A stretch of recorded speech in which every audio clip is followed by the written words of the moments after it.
The history of America is the history of Israel. God blesses it, and then those blessings become a curse, and now they live in such debauchery that we are calling good evil and evil good. And if it's God, let God judge us. There's no God. We're mocking God. We're mocking God. I mean, are you all aware that this... People get upset about the election, you shouldn't talk politics. Well, that's a bunch of garbage because the pulpit should be able to paint the spiritual climate of the nation.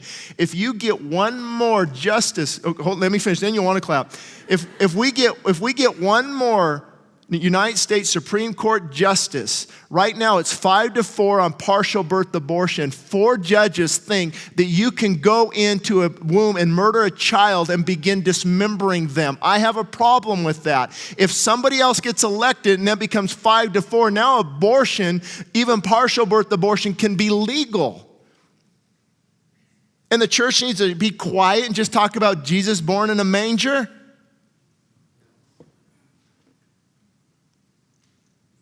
I was just reading this morning in the prophets about God saying, don't deliver your children to Molech. Don't sacrifice your children. He goes, that isn't entered into my mind, but into your perversion and following those other nations, you sacrifice your children on the god of Molech. So we have to be careful. Well, Shane, how would you vote? Well, maybe I'll give a sermon on that someday, but... And I'm honest, I'm not happy with where the chance of America having a true Christian leader is gone.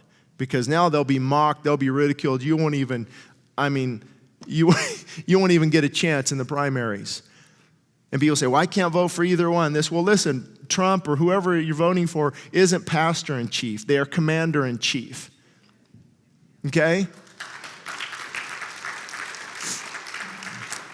And that's why I get all worked up, because saying I'm not going to vote at all, well, you just voted for the wrong person probably. You're helping putting the wrong person in office by not voting, by remaining silent. And when you've cast your ballot, you're not saying, well, I endorse all this person stands for. What we're saying is, God, I don't know, but I know that we cannot continue to allow the murdering of children. I know that we cannot hang the banner above everything of the rainbow as if God doesn't care and judgment falls in the house of God. We've got to stand up for critical issues.